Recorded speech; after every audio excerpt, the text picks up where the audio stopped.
You can't be investing in the same way as someone who enjoys their job and wants to retire at 65. I'm not saying you don't enjoy your job. There's the dirty secret of the financial industry, and they don't like it when I say this. 90% of wealth managers, professional investors, don't outperform the S&P 500. People talk about ISAs. I see with very senior doctors, we're actually born in the UK. They think all the ISAs are the same. Like one told me that for 20 years, he was just putting money in a cash ISA. They're not all the same. The mistake most people make is they just continue doing it forever and they keep saying nothing is happening, the money is not moving, nothing is happening. Like, it's not going to move. The savings account is just tax protected.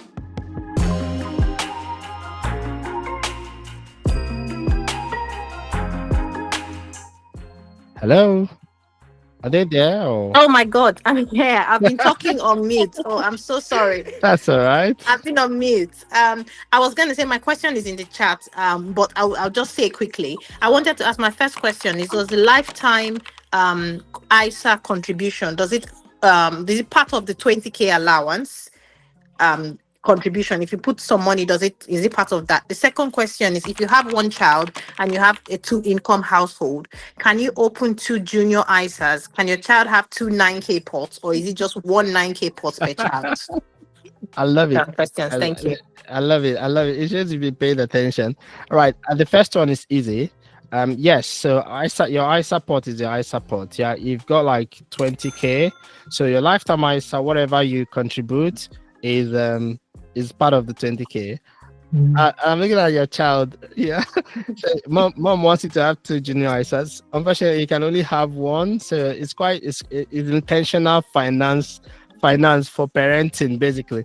But junior ISA, yeah, you can open 1 per child that is less than 18. But no, you can't open more than 1. But if you're in a 2-income household or you have 2 adults, you can each have 20K each ISAs. You can max it out. Does that answer your question?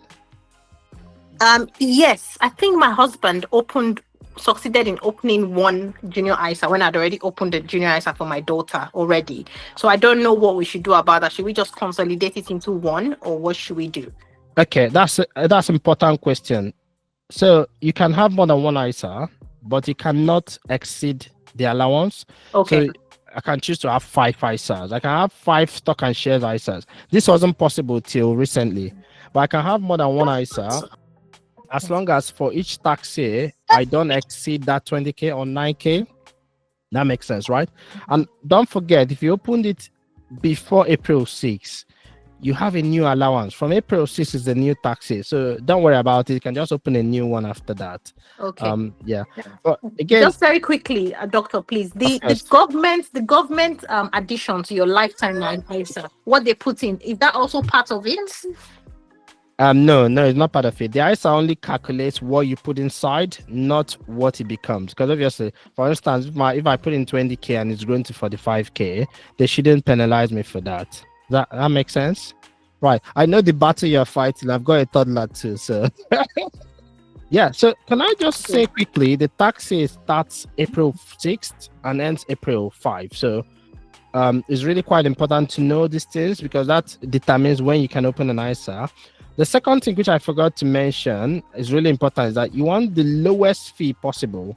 You want an ISA account that has the lowest fee possible. If it's 0, better. So for those of you who want to check out an ISA, you're not sure which one. If you've got one already, that's great. If your bank provides one, but you need to check the fees, because some of them hide under ISA and then they charge you like 2% or some random fees. So that's really important, because fees matter. Obviously, if you're paying, remember we talked about tax, someone is paying 24%, but if you're also paying 2%, 3% in fees and not paying any fees over time, it compounds. So I hope that helps. Can I take the next question? 7. There are 7 steps to take before you even start thinking of investing as a doctor or healthcare professional. Now, this is really important to secure your financial foundation before you start investing. Now, I've covered these 7 steps in a simple guide that I've made available for you in the link in the description. You can download it. It will help you to build a solid financial foundation, avoid common investing mistakes, and also make tax-efficient investment decisions. Start your investment journey the smart way. Download the guide now using the link in the description and good luck on your investing journey. Now let's get right back to the episode. And Nneka has asked the question. All right, Nneka, do you want to go? Yeah, I want to go. Thank you very much, Money Doctor. I was actually very fortunate because I was just watching your YouTube. I usually watch your YouTube videos, and I was just watching one this evening before I realized that you had a seminar ongoing, and then I joined. So thank you. Excellent. Yeah. So usually it confuses me, this ISA thing, because as soon as I came to the UK, my in-law told me about ISA. He even bought a house with his ISA. He's made, in fact, they have like a group of friends who make so much money, especially with the stocks and shares. But the thing is, it's so confusing because it could go up and it could go down. So I just paused. So I was watching YouTube, and I didn't know that I have an account with H&L, but been dormant. I haven't even done anything until I realized that I need to up my game again. So I then heard that there's a flexible and then there's a non-flexible account. So I want to know which one is better. Then my last question. So with this ISA thing, once our salaries are being paid, should we put everything in ISA accounts and then start withdrawing from it, or just take a fraction and just, put, I don't know. Okay, fair enough. I think we should take the questions one after the other. Thank you for your question. It's really quite useful, not just for yourself, but for others. Number one, should you put your salary, everything in ISA? Who knows the answer to that? I don't think so. No. You put your salary in your regular account. So that's the account where things start. So that's starting point. Then number two, before you start investing, you want to make sure you've saved up your emergency fund. How do you save that? Don't transfer it every time. You set up a direct debit, automatically sending it into your cash ISA where you save it, so that when you have 3 months worth of living expense, you can then start transferring that. So you transfer the direct debit to your stock and shares ISA. So you set up a system so that it works, whether you're busy or stressed or somebody is demanding money from you.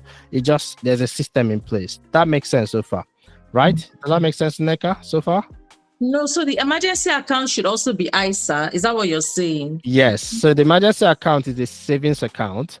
People talk about ISAs, and I see with very senior doctors who were actually born in the UK, they think all the ISAs are the same. Like one told me that for 20 years, he was just putting money in a cash ISA. They're not all the same. Your cash ISA is your savings ISA. It's just a savings account that is tax protected. So if you want to set up a direct debit to go from your salary account to the cash ISA, it's just going into a savings account, but it's tax protected. So that's all by direct debit. But the mistake most people make is they just continue doing it forever, and they keep saying the ISA, nothing is happening, the money is not moving, nothing is happening. Like, it's not going to move. The savings account is just tax protected, right? So that's the first bit. Now, when you've hit your goal, that's why you need a clear goal. When you've hit your goal, your emergency fund, whether it's 3 months worth or 6 months worth, the next step is investing. So you don't need to continue using the cash ISA. That 20% of your salary, I tend to say 20% is not gospel, but it's one of the MONEYWISE doctor rules. It's not as important as the 10 commandments from Moses, but it's one of our 10 rules. 20%, 25%, but at least 20% that was going into clearing up debt, if you have debt, or number two, the savings, if you don't have emergency fund. That same 20% now goes into your investing account, which is now your stock and shares ISA. That's the investing account. And if you've mastered your 20K, you can make it your SIP or do additional NHS pension salary. So basically, you have a method, you have an approach that means that you can crush your debt, at the same time save up money. I'm not saying you have any debt, but obviously this is the layers. Save up money and then invest in a systematic way. It's even better if you're a passive investor, like you're just buying broad, well diversified index funds.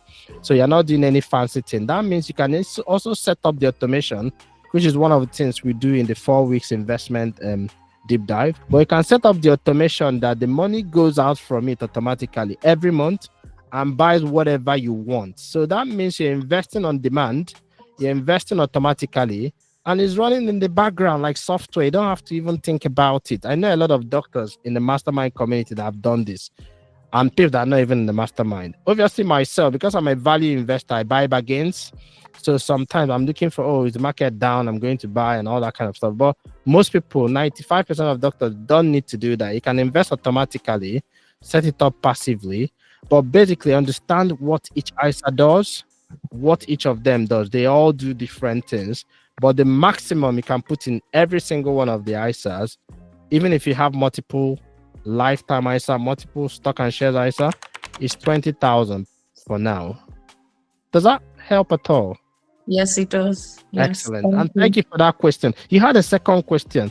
Sometimes it's the questions you ask that actually makes the seminar to become more clear, because I don't know what you don't know, right? So what was your second question?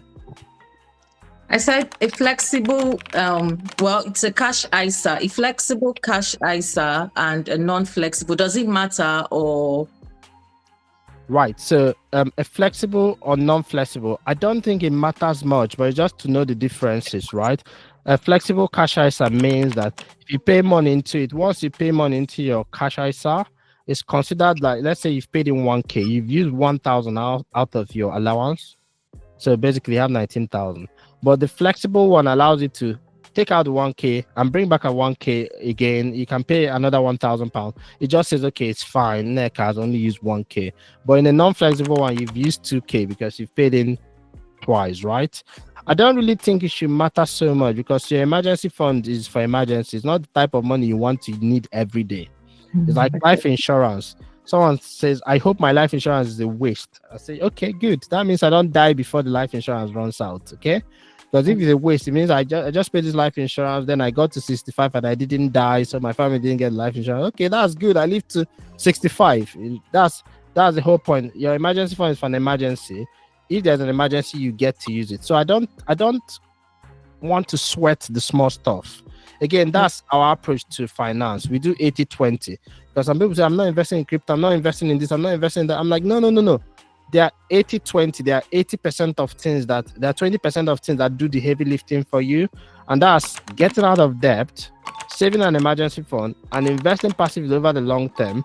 Here is the dirty secret of the financial industry. And they don't like it when I say this, because I'm in rooms sometimes with financial coaches and advisors.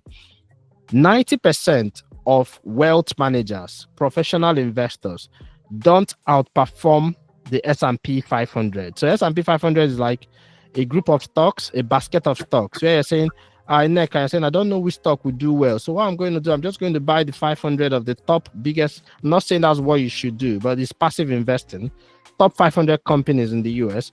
And I'm not going to do anything. I'm just going to buy it. Maybe every month I set up direct debit and it buys some of it at a fixed amount.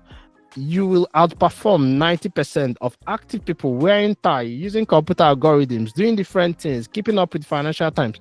You will outperform 90% of them if you just do this passive approach. I don't know if you outperform them in 2025. I'm talking based on past data over the last 8 years, S&P 500. The data is out there. I've written an article about it titled, can you really beat professionals in investing or something like that? Most financial advisors and wealth managers don't last it, but the data is there. We're in tie. I haven't won one for a while. So basically, you want to focus on what really moves the needle. And for that, you need a plan. If you have a clear plan, you have a strategy. We've got some people in the MONEYWISE doctor community who were intending to retire in 15 years. Then one moved to Canada. Her expenses went up a little bit, but her income also went up a little bit. Now, when we ran the projections, she's going to retire in 7.5 years. All things being equal, obviously things can go wrong. That's why we have insurance. Or things can go very right. Maybe some expense you are hoping to get, you end up not doing it, or some income comes in.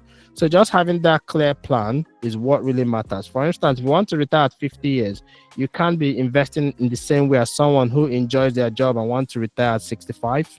I'm not saying you don't enjoy your job. Just say, I do 20 days a year, so I'm not in the position to tell anybody anything. Yeah, so basically it's about having a plan. Did that help? Yeah, it did. Thank you so much. No worries at all. Thank you for the question. Look, if you've got a question, if it's not been answered or you're not sure, you can, because we've got the clues at some point, right? You can send me a message on WhatsApp or chat on any of the YouTube videos. We eventually get around to them. But if you send a message to WhatsApp, or if you're in the WhatsApp community, we've got a free community. Obviously, the mastermind community is private because we go a little bit in depth and share some stuff that are all legal, but we basically don't feel like it should be on YouTube or everywhere where HMRC looks at. HMRC are very good friends. Right. So, but you can send me a message if you've got any question. Basically, we'll do our best to answer it. Okay. Well, I hope you found that helpful. And more importantly, I hope it helped you to see investing in a new light. This is just a small section of what we cover in the full masterclass. If you'd like me to drop more of these clips, just let me in the comments. Comment invest and share this video as well with friends who may need to hear this. And if you are ready to stop winging it and guessing, guesswork is not good for investing. If you want to learn how to become a confident investor, to learn how to invest properly, check out our investing readiness scorecard with the links in the description to help you determine whether you're really ready to start investing and what you need to do before you even start thinking about investing to reduce the chances of you losing money. And until then, see you soon. Bye-bye.